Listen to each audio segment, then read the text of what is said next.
L'invité politique sur Radio Classique et Public Sénat. Bernard Accoyer, on est ravis évidemment avec Michael Zamès de vous accueillir ce matin. Il y a de très nombreux points que nous allons aborder, notamment les propositions que vous faites dans le Figaro concernant l'avenir du Sénat. Et Dieu sait que les propositions, il y en a ce matin. Mais évidemment, le problème qui se pose pour vous, par exemple, comme médecin, même si vous avez été président de l'Assemblée nationale, c'est qu'à partir du 24 avril, c'est terminé en gros. Puisque vous n'aurez plus le droit d'exercer la profession qui est la vôtre en dehors du mandat parlementaire qui est le vôtre aujourd'hui. Est-ce que vous pensez que tout ça est absurde ? Je pense surtout que c'est à côté du sujet. Quel est le sujet aujourd'hui? La France est frappée par un chômage sans précédent. La France est dans une situation économique et financière également sans précédent. Et la France vient de connaître un épisode politique jusque-là inconnu, un mensonge d'État qui entraîne le gouvernement à partir dans des directions qui n'ont qu'un seul but, détourner l'attention du problème qui est le sien, c'est-à-dire sa responsabilité. Il va y avoir un projet de loi, il va y avoir des décisions. Pour détourner l'attention, on revient sur la question de la transparence financière. Mais nous y sommes tous favorables. Il y a déjà beaucoup de choses qui ont été faites. On aurait pu, et il faut certainement aller plus loin avec la Commission nationale de la transparence financière et des comptes de campagne, à laquelle nous faisons, nous députés, en début de mandat et en fin de mandat, une déclaration de patrimoine déjà depuis bien longtemps. J'ai moi-même mis en place des déclarations concernant les conflits potentiels d'intérêts, les liens d'intérêts dont les députés pourraient être l'objet. J'ai mis en place également un déontologue à l'Assemblée nationale. Tout ça est en place. Il suffit donc probablement de l'améliorer. Ce qui se décide ce matin au Conseil des ministres et donc qui va aboutir à un projet de loi le 24 ne sert à rien. Mais c'est surtout un détournement organisé, une diversion organisée du sujet majeur qui est celui, de la responsabilité du chef de l'État vis-à-vis d'un de ses ministres qui a commis une faute sans précédent, et d'une politique qui va à volo, et d'autant plus, on le voit ce matin, avec les déclarations de Montebourg, d'autant plus que maintenant, ça part dans tous les sens. Mais on va justement prendre ça, les points les uns après les autres, et Michael va enchaîner. Mais vous avez employé un mot qui est celui du mensonge d'État. Est-ce que vous le dites solennellement ce matin que ce n'est pas le drame d'un homme, mais un mensonge d'État attribué à une partie de la majorité au pouvoir? Parce qu'il y a une énorme différence entre les deux appréciations. Mais écoutez, c'est la confiance que l'on peut avoir dans la compétence d'un gouvernement, celui qui... Est-ce que c'est un mensonge d'État? Si, effectivement, comme on peut le penser, il y a quand même des éléments de logique élémentaire, si, comme on peut le penser, lorsque la presse publie quelque chose sur un ministre, le gouvernement est immédiatement informé de ce qu'il en est. Et d'ailleurs, si c'était des informations tenant à la sécurité du pays, on s'étonnerait encore plus que ce ne soit pas le cas. Alors oui, on va vers une attitude qui est tout à fait scandaleuse et qui aurait visé à protéger pendant plusieurs mois un de ses ministres. Donc cette question est une question centrale à laquelle le gouvernement, comme il ne veut pas répondre, alors que l'opposition l'en a sommé, eh bien, se livre à toute une série de manœuvres de diversion. Mais est-ce que c'est un mensonge d'État? Franchement, si c'était le cas, oui.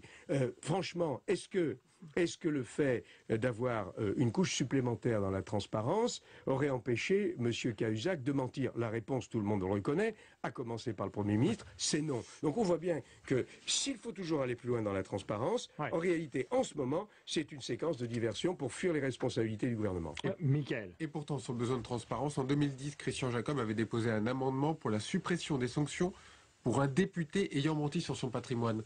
Ça paraît un peu étrange comme amendement, alors qu'aujourd'hui on a besoin de transparence. Non mais écoutez, vous voyez, vous parlez de quoi aujourd'hui? D'un autre sujet que le premier sujet qui occupe le pays, qui est celui de la conduite de l'économie du pays, qui est l'avenir du chômage, l'avenir du pouvoir d'achat des Français. Alors l'amendement en question, oui, avait fait débat au sein de la majorité. Je présidais à l'époque l'Assemblée, donc je n'avais pas eu à me prononcer. Mais si j'avais dû le voter, j'aurais voté contre. Non pas en raison du fond, mais parce que nous sommes dans une sorte de système où il y a toujours une exigence supplémentaire et il y a là une course à l'échalote, un concours l'épine de celui qui veut laver plus blanc et il faut bien saluer ceux qui veulent qu'on arrête d'aller plus loin. Mais le projet de ce matin, vous allez voter contre quand il arrivera à l'Assemblée? Personnellement, vous y avez fait allusion tout à l'heure, personnellement, je considère que le problème qui est celui du pays, c'est bien entendu que nous avons à avoir des élus tout à fait irréprochables, mais nous devons surtout maîtriser la dépense publique, arrêter, je vais terminer, arrêter l'hypertrophie du nombre de collectivités locales, du nombre de parlementaires. et de cette dépense publique qui en plus sécrète des normes qui sont devenues innombrables et qui écrasent les citoyens et nos entreprises. Vous voterez contre ou pas alors? Ah ben, si le texte ne prévoit pas de diminuer le nombre des élus, Ouais. de diminuer le nombre des parlementaires, et qu'il s'agit simplement d'un texte qui est un texte d'opportunité, préparé à la hâte, donc comportant évidemment des erreurs ou des décisions qui sont contre-productives, je voterai évidemment Alors, contre. Mickaël va vous poser une question sur les propositions que vous faites ce matin concernant le Conseil économique et social et le Sénat, c'est important. Mais moi, j'ai une question rétrospective à vous poser parce que vous êtes médecin. Dans les années où il était conseiller de Claude Évin, est-ce que, en tant que médecin, vous avez entendu parler, il y a un énorme papier du Parisien ce matin, des relations entre guillemets étranges entre Jérôme Cahuzac et les laboratoires pharmaceutiques? Parce que c'est quand même aussi ça le cœur du problème. C'est lointain, Oui, mais enfin, j'ai l'habitude de ne jamais porter attention aux rumeurs. Des rumeurs, il y en a eu. Et c'est aussi pour cette raison que le chef de l'État, comme le Premier ministre, s'était interrogé au moment de la nomination de Jérôme Cahuzac, et qu'après, ils l'ont dit eux-mêmes, ils ont eu des doutes. Et donc, la question de la rumeur existait. Mais encore une fois, vous le savez, la Parisien rumeur... écrit ce matin qu'il y a des laboratoires pharmaceutiques qui se sont plaints à Matignon. Je ne sais pas si c'est vrai, hein, parce que là encore une fois, on nous rapporte l'enquête du Parisien, mais que des plaintes ont eu lieu à Matignon sur justement le rôle de Jérôme Cahuzac. Écoutez, ce sont des rumeurs. Il appartenait évidemment au chef de l'État, quand il a nommé Jérôme Cahuzac, De le savoir. d'éclaircir complètement ces zones d'ombre. Il n'appartient pas à un député comme moi, même si je suis médecin, de me prononcer sur ce point. Bernard Accoyer, toujours question à l'ancien président de l'Assemblée nationale. Le suppléant de Jérôme Cahuzac dit ce matin sur une radio que Jérôme Cahuzac souhaite revenir à l'Assemblée nationale. Que dit l'ancien président? Enfin, je pense que c'est pas possible, c'est inacceptable et incompréhensible. Alors, il profite de la révision constitutionnelle de 2008 qui fait que désormais un ministre qui n'est plus ministre revient automatiquement un mois après à l'Assemblée. J'ai préparé une proposition de résolution pour modifier le règlement de l'Assemblée nationale afin que le bureau puisse émettre un avis dans une circonstance telle que celle-ci. Je ne sais pas si cette résolution Vous aurez sera votre mot à acceptée. dire? Ben, Vous serez consulté. je viens de vous l'exprimer et je vais plus loin en vous disant que je dépose aujourd'hui même une proposition de résolution pour que le bureau se saisisse de cas tels que celui-ci qui n'avait pu exister avant puisque tout cela revient à une conséquence de la Vous révision en avez récente parlé de avec le 2008. PS notamment? Non, je n'en ai pas parlé avec le Parti Socialiste, c'est une initiative personnelle. Est-ce que vous considérez qu'il faut fusionner le Sénat et le Conseil économique et social, comme vous l'écrivez, comme justement suggestion ce matin? 999 parlementaires en France. Il y en a eu 86 de plus à l'Assemblée nationale en 1986, simplement pour changer le mode de scrutin.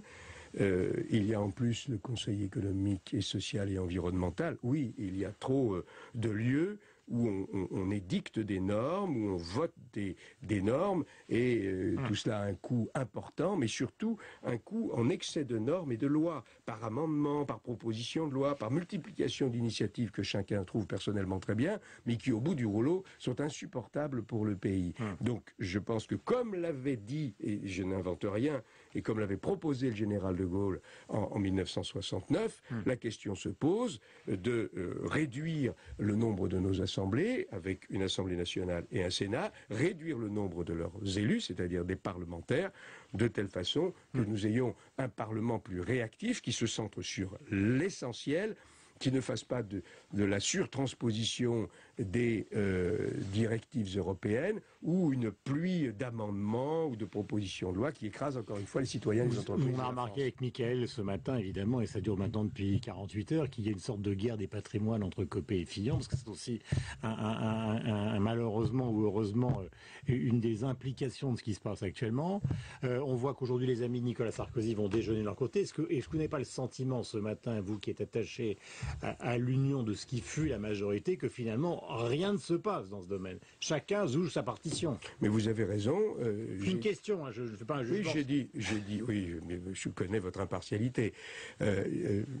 J'ai dit à mes amis qu'il fallait, J'ai l'impression que rien n'a été fait. que l'UMP ait une ligne, une attitude, et que chacun ne joue pas simplement sa partition. Donc je milite à l'UMP pour que Mais c'est le l'UMP contraire qui se passe actuellement. dépasse le stade des conflits de personnes ou des compétitions de personnes et se centre sur des propositions claires, simples et qui reflètent une unité.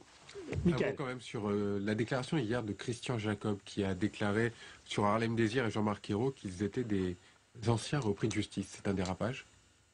C'est pas un dérapage, parce qu'il y a eu des condamnations qui ont été prononcées et confirmées.